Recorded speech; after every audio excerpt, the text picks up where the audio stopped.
to this episode of The Savvy Author. My name is Clara Rose. I am a literary consultant, the creator of the Be Savvy brand, and your host today.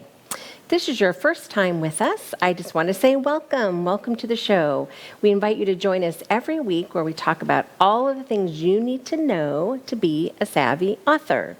And then, of course, if you've been with us before, welcome back, my friend. So today we're going to talk about something new that we haven't talked about on this show. But first, I want to just run through the three phases of what we normally talk about.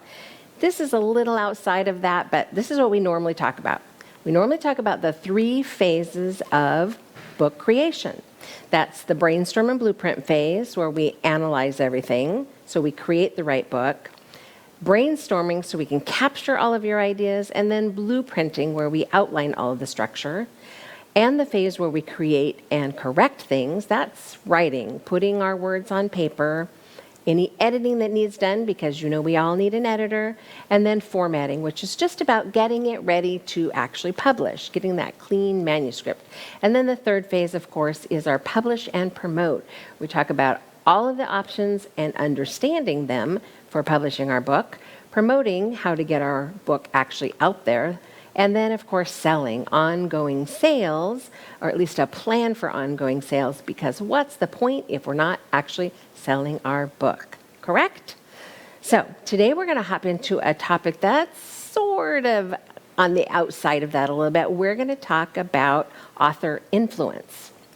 Now, let's talk about the good and the bad and the ugly of creating author influence. So you might say, what is author influence? Well, let's talk about what influence actually is. Let's start there. What is influence? So influence is not about manipulation. Influence is the capacity to have an effect on either the character or the development or the behavior of someone or something. The question is, do you recognize it?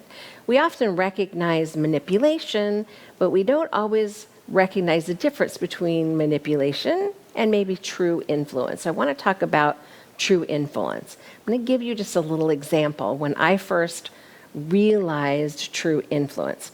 So take you back a lot of years to when I was just business development consulting. So I worked with new authors.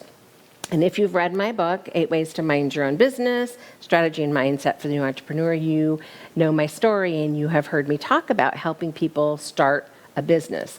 I did that for a number of years, and it was all of the fun stuff of starting businesses. So it was coming up with the name, coming up with a tagline, coming up with a mission and a vision statement, creating logos, creating all of the marketing material, all the writing stuff that goes along with starting a business. So all the marketing material, all the copy for websites. Even though not everyone back then actually had websites, I talked with my clients about the importance of actually having a website. So we did all their copy for that, all of the fun stuff. And I had just begun helping people write for influence. Not that I called it influence at the time, I was just recognizing this was a way that we could create some more visibility for this new business owner. At the same time, I owned a lovely day spa. One of the funner businesses that I've owned in my life for sure. It was 5,000 square feet, rounded walls. They were like a Tuscan yellow with black trim everywhere, black doors. We played soft music in the background, and we burnt little lemongrass candles, and there was like tiny little cups of coffee and tea at the front for customers when they came in. Lovely, lovely place. Thoroughly enjoyed it. When I started this business, I was in the beginning stages of understanding influence and what it meant to get real exposure for your business. So I was a day spa, had hairstylists, did a lot of wedding stuff. So massages leading up to the wedding, hair for the wedding, I did makeup for the wedding. Super fun business. So I signed up to be a sponsor for a hair show. I thought, ooh, this might be a way to get some exposure for my new business. So I was like that person when you probably have never been to a hair show, but any home show, any of those kinds of things, when you first walk in the front door, of the event, there's always somebody front and center, or a few somebody's like right there up front. They're the people that you see first. So that was me right in the middle. Clara Rose, Health and Beauty Spa, front and center.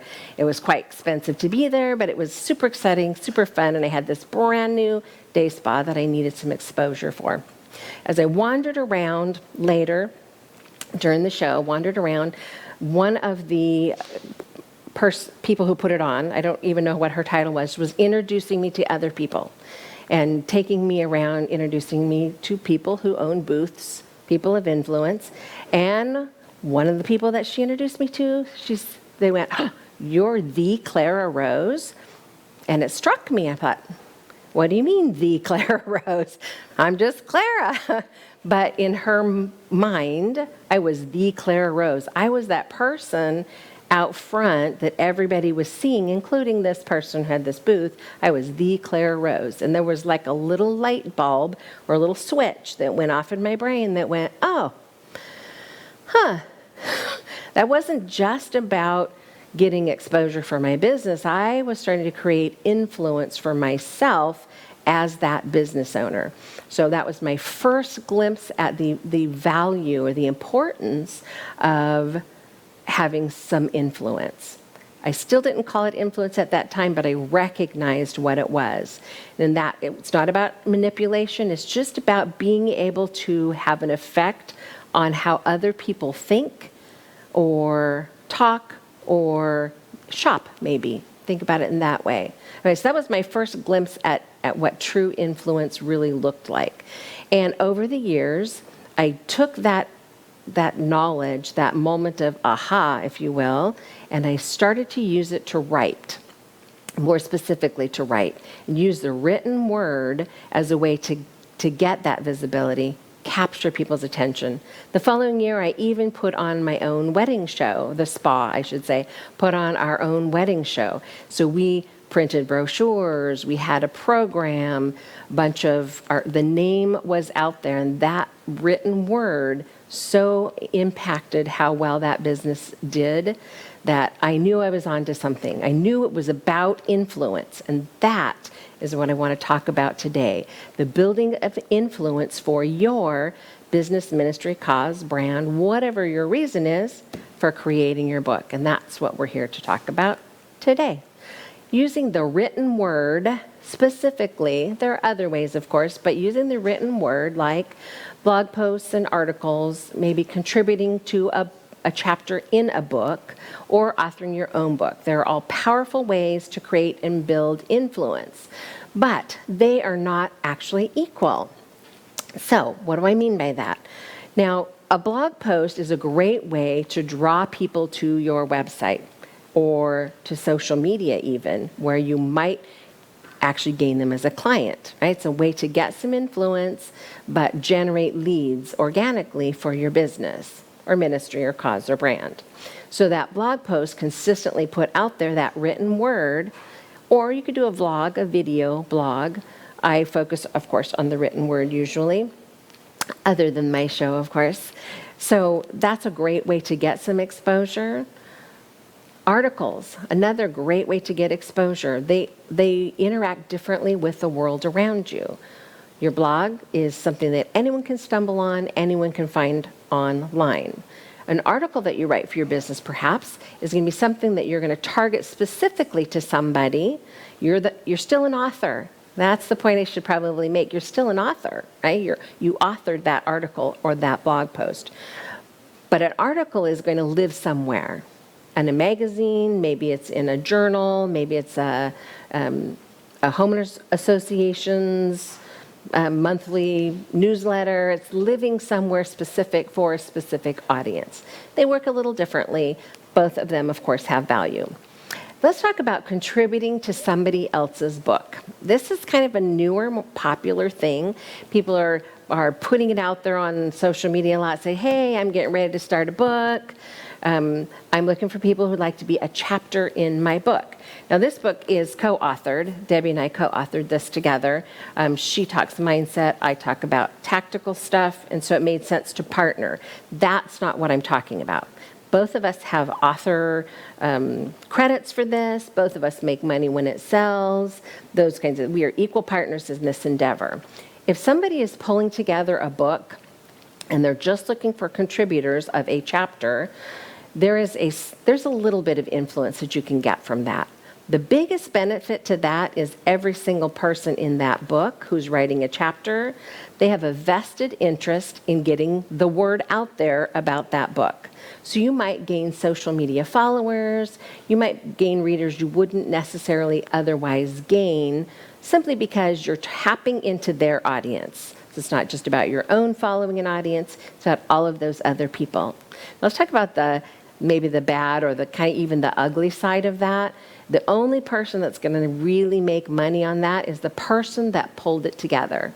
The one person who publishes the actual book, they're the person who makes the retail sale on that. So they're the person getting the biggest bang for the buck. They're also tapping into the audience quite brilliantly of all of the people that they've asked to participate in their book.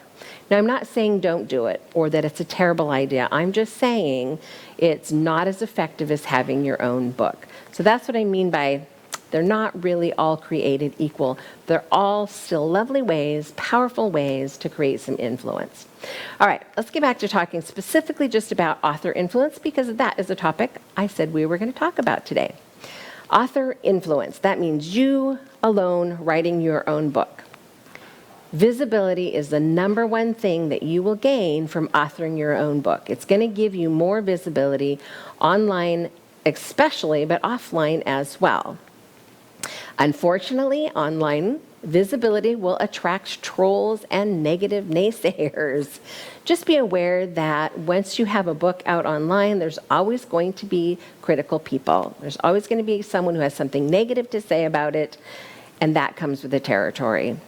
I just thought that I would put it out there so that you just understood anytime you put yourself out there, especially on social media, says you are open to criticism, and it just is a part of it.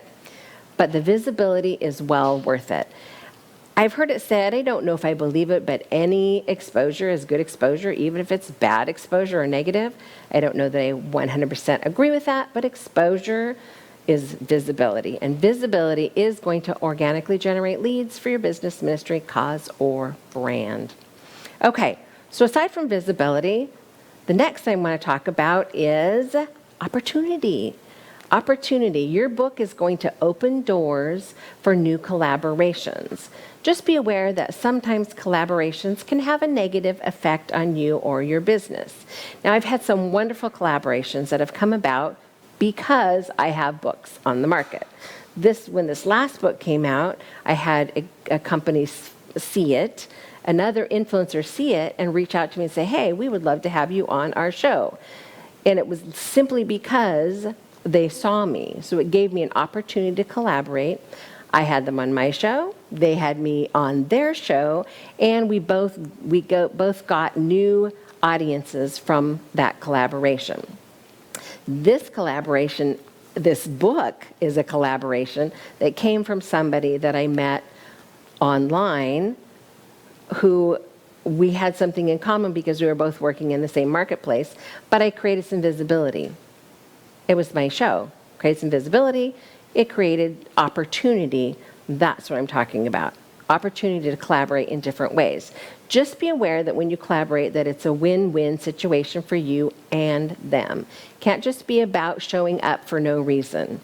I get people reaching out to me often to either be on my show or collaborate in some way, but their business doesn't fit, so it doesn't make any sense. And those times you just have to say, that doesn't fit my business model or what I'm trying to accomplish, and pass on that opportunity. Opportunities will continue to come, and they're exciting, but they're not all positive, so just be aware of that. All right, let's move on. So we have visibility, we have opportunity. Let's talk about stages. We talked a little bit about that a second ago. Your book is going to create speaking opportunities. So speaking could be on a stage, speaking could be on a blog, a vlog, a video show, a YouTube channel, wherever you're speaking, but I'm talking specifically about getting on a stage. Don't speak unless there is value to what you're trying to create or build. What I mean by that is don't just speak for the sake of speaking. I get requests all the time to come and speak at different things. Now, if it's something that matters, my audience is there, or it's something that's near and dear to my heart, it's something that I care, a cause perhaps, that I care about. When those people ask me to come speak, absolutely, I'm willing to come speak because there's something in it for me, which sounds terrible when you say it out loud.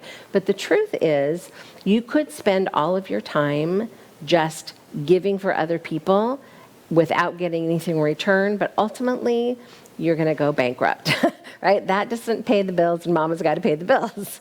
So think about when someone asks you to come speak, if they're not going to pay you, which I often get paid to speak, but if they're not going to pay you, what can you do to get some value out of that? Are you allowed to sell your book at the back of the room?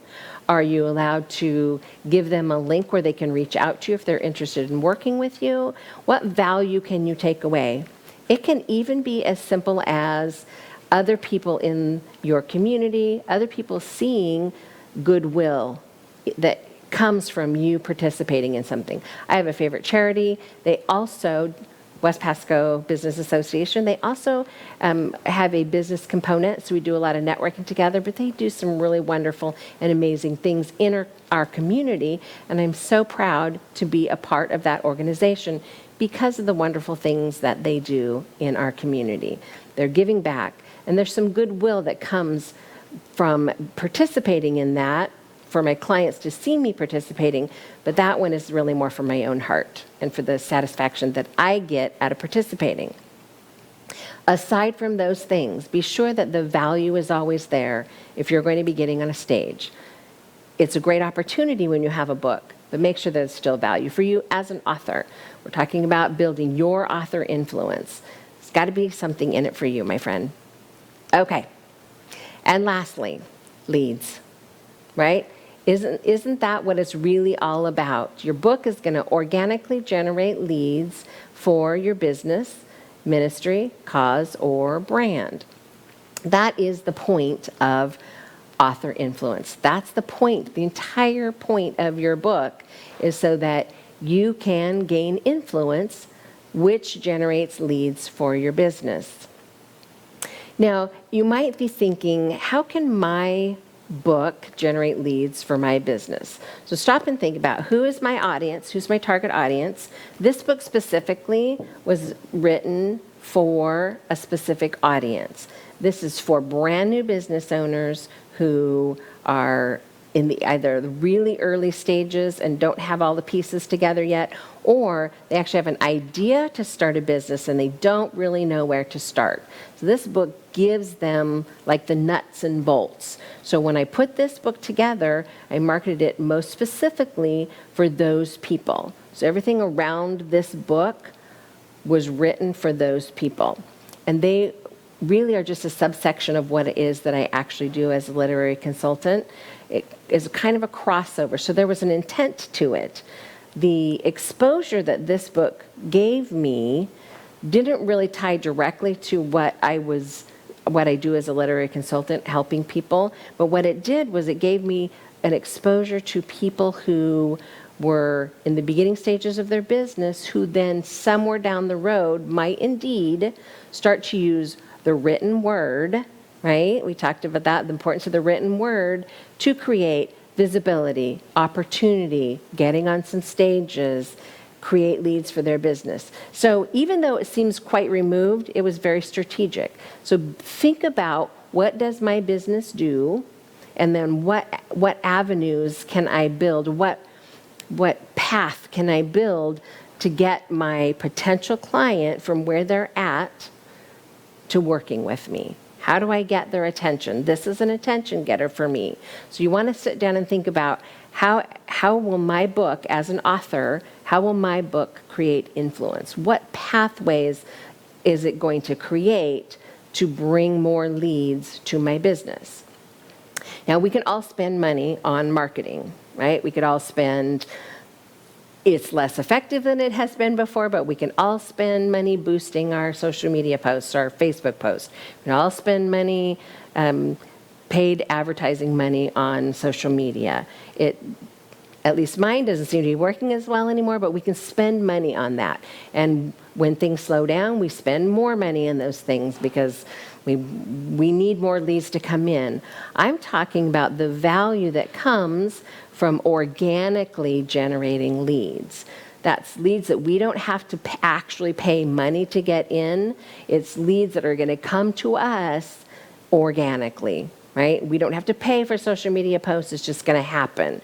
And the more that you talk about your books, I really need to bring more of my books in so you can see more than just one cover. But having a book or having books that you can put out into the world or bring when you speak or show at an event or talk about, that is what is going to make people go, oh, wait a minute. This is a really great example. I don't want to run out of time, but this last week, or maybe it was the week before, I am in a mastermind accountability with a new group of ladies, and she is talking about, she's in the beginning stages of a business, and she's talking about not really knowing what she's doing or feeling like she doesn't really know what she's doing. And I'm like, hey, now I'm not in the accountability group to sell my book. I'm not even in that particular accountability group to get people to write a book. I'm in that accountability group for my own personal accountability, which brings value to my business. But I said, hey, I have a book for that, right? If you need like the nuts and bolts, beginning pieces, and some mindset work, I wrote this book and I recommended it to her. And then the next time we're on a call, she's like, I bought that book and Hello, My Name is Awesome, because she hasn't named her business yet. And you probably have heard me talk about that book and what an amazing book that is. And she got them both and she said, this next week, my intention is to read those books so that I can get started on my business. Now, it was a simple in passing, but that organically generated a book sale for me. And somewhere down the road, as she builds her business, it may even be something that she has me help her write for her book. I don't know that that will happen, but that's just a good example of how your book can organically generate leads. Talk about it on social media. Talk about it with your friends. Have pictures of it on your website, right? Wherever you're hanging out, wherever your potential customers are hanging out. Have your book showing, a picture of your book showing, or your physical book showing, so people go, oh, I might be interested in reading that, and oh, kind of back into being a customer for you. Okay, so that's what I have to say today about author influence. It's the fastest way to build organic leads for your business, creating your book. And if you are ready to take that leap, to take that step, I would be honored to be a part of helping to make that happen for you. If you are looking for some help writing your book, you're not sure where to start, plus you would like to have a writing community to help you as you go, maybe create some accountability for you, then the Savvy Author Mentoring Program might be for you. So you can grab a spot on the waiting list for when it opens in the fall by going to clararose.com/wait list. That's clararose.com/wait list. This is a wonderful community of savvy authors, people who are writing their first, second, third book, maybe their series, who are looking for some other people to walk the journey with them, or they're looking for some guidance along the way to help them with the creative process. If you're looking for help with those three phases, your brainstorm and blueprint, or your create and correct, or your publish and promote steps, then this program is going to make a difference for you.